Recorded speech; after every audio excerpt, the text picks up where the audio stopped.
আসসালামু আলাইকুম। আশা করি সবাই ভালো আছেন। আলহামদুলিল্লাহ, আপনাদের দোয়াতে আমি অনেক ভালো আছি। তো চলে আসলাম প্রতিদিনের মতো নতুন আরেকটি ব্লগ নিয়ে। আজকে আপনার ভাইয়া মাছ আনছে, দেখেন রাত্রিবেলা। এখন ওনার হলো এখন ইলিশ মাছ খাইতে ইচ্ছা করছে, তাই বলছে যে ফোন দিয়েছে বাজারে গিয়ে আমি ইলিশ মাছ নিয়ে আসতেছি, তাই ওইটাই করছে আর কি। তা মাছগুলো এখন রাইখা দেবো ডিপে, আগামীকালকে রান্না করবো ইনশাল্লাহ, যদি বাচ্চা থাকি হায়াতে। তাইলে তাই দেখেন মাছগুলো প্যাকেট করে একদম ডিপে ঢুকানোর জন্য নিয়ে আসছি।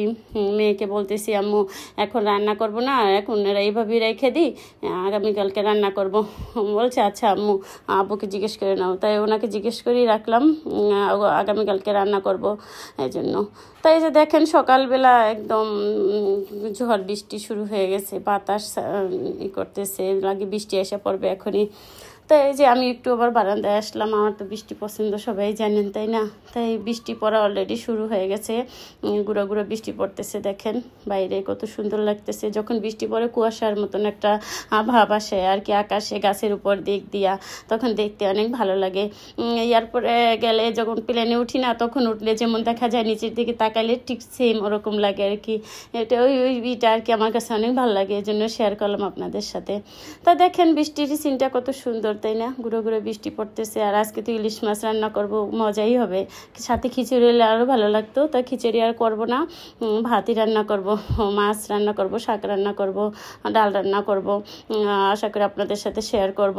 তাই এই যে দেখেন গুঁড়ো গুঁড়ো বৃষ্টির ভিতরে একদম ঠান্ডা ঠান্ডা লাগতেছে, খুব ভালো লাগতেছে তাই না। তাই চলে আসলাম চুলার পরে রান্না করার জন্য। মাছটা নামাই একদম ভিজাইয়া ঠিক করে নিছি, এখন আঁশটা ছাড়াই নেবো আর কি। তাই আঁশটা ছাড়ানোর পর কীভাবে রান্না করি আপনাদের সাথে শেয়ার করব, দেখতে থাকেন সবাই। তাই রান্না করার সময় মনে হয় কি যে এইভাবে না ওইভাবে একটা রান্না করারই আসে, যে মাছটা কাটার সময় আর কি মনে হয় আর কি যে মাছটা আজকে কীভাবে রান্না করবো আর কি চিন্তা ভাবনা করতে থাকি। তাই চিন্তা করেই ফেলছি যে আমি মাছ ভাজবো, আর মাথা দিয়ে লেজা দিয়ে হলো পুঁই শাক দিয়ে রান্না করব, আর ডাল রান্না করব। ডালে ঘন করে ডাল রান্না করলে মিডিয়াম পাতলা পাতলা করে, তারপর শুকনো মরিচ দিয়ে ভাজা মাছ দিয়ে খাইতে অনেক মজাই হবে। তা মাছটা ভালো ছিল, দেখেন মাছের ঘেরান যখন কাটার সময় যারা কাটে তারাই বুঝতে পারে কোন মাছটা ভালো বা কোন মাছটা খারাপ। তা মোটামুটি খারাপ না, ভালোই ছিল মাছটা, অনেক ঘেরান। তা আমি মাছের এভাবে পেট কাটি, অনেকেই জানেন আমার বাচ্চারা কাটার জন্য খাইতে পারে না, এই জন্য আর কি মাছের পেটটা কাটলে পেটের মাছটা চলে আসে, ওইটা ওরা ভাইজা দিয়ে রান্না করে দিই, ওইভাবেই খাইতে পারে আর কি। তো এই যে দেখেন এখন মাছটা একা একি করে কাইটা নিতেছি। বড় মাছ পিঠের মাছ আর কি 8 টুকরো হয়েছে, আর পেটের মাছ 4 টুকরো, লেজা মাথা আর এগুলো সব মিলে ভালোই হয়েছে। মাছটা বড় ছিল। আপনার ভাইয়া কালকে আমাকে বলছে বাজার যাওয়ার সময়, আমি আজকে বাজারে গিয়ে যদি দেখি বড় মাছ পাই তাহলে বড় মাছ নিয়ে আসবো, অনেকদিন ধরে বড় মাছ খাওয়া হয় না। তাই রান্নার জন্য একদম শাক বসাই দেবো। রান্নার জন্য কড়াইতে তেল গরম করে পেঁয়াজ বা একদম বেরেস্তা করে নিচ্ছি। পরে এখন মাছের মাথা লেজা আটা দিয়ে একদম কষাই নেব সুন্দর করে শাকের জন্য। আর এই বর্ষার সিজন আসলে পুঁই শাক ইলিশ মাছ দিয়ে আর রান্না করলে অনেক ঘেরান হয় না, অনেকের বাসায় দেখা যায় ঘেরানের একটা বের হয়ে যায় বাসা থেকে, যে পুঁই শাক দিয়ে ইলিশ মাছ রান্না করতেছে এরকম। তাই আমিও আর কি ওরকমই, বর্ষা শুরু হয়েছে এখন ইলিশ মাছ খাওয়া শুরু হয়েছে আর কি, মাঝে মাঝেই খাওয়া হবে ইলিশ মাছ। তো পুঁই শাক দিয়ে ইলিশ মাছ এটা আমাদের বরাবরই পছন্দ। কাঁচকলা দিয়ে, পটল দিয়ে, তারপর ঝিঙ্গা, দুন্দল এগুলো দিয়ে ইলিশ মাছটা রান্না করলে আপনার ভাই আমরা সবাই পছন্দ করি। আর যে আমি এদিকে আবার 4 টুকরো মাছ নিয়েছি, ওইটা ভাজা নেবো আর কি। তো ওইটা ভাজার সাথে তো ডাল আছি বললামই, শুকনো মরিচ ভাজবো, ওইটাও থাকবে। শুকনো মরিচ ভাজা থাকলে ইলিশ মাছ ভাজার সাথে খেতে আর কি অনেক টেস্ট হয় তাই না। বলেন কে কে খায় এভাবে, কমেন্ট করে জানাবেন। দেখেন এই যে মাছটা এখন একটু কড়া করেই ভাজবো, একটু সময় লাগবে মাছটা ভাজতে। আমাদের শরীয়তপুরে যখন আমরা আগে ব্রিজ হওয়ার আগে যাইতাম, যাওয়ার সময় দেখতাম মাওয়া ঘাটে একদম ইলিশ মাছের ঘেরান নাকে গেলে একদম মাওয়া ঘাটে ভাত খাইতে ইচ্ছা করতো, লাগে ক্ষুধা বেড়ে গেছে আর কি এরকম।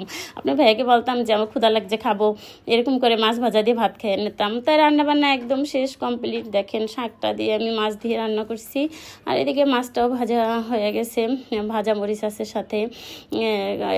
তারপরে আবার ডাল রান্না করছি, এই যে বললাম না আমি বাগার দিয়ে সুন্দর করে একটা ডাল রান্না করি। এটা আমার বাচ্চারা সবসময় এই একটা ডাল দিয়ে ওরা ভাত খাইতে পারে আর কি, ওদের অন্য কিছু লাগে না আর কি এভাবে ডাল রান্না করলে। তাই ওইটা দিয়ে আজকে দুপুরে খাওয়া দাওয়া হবে।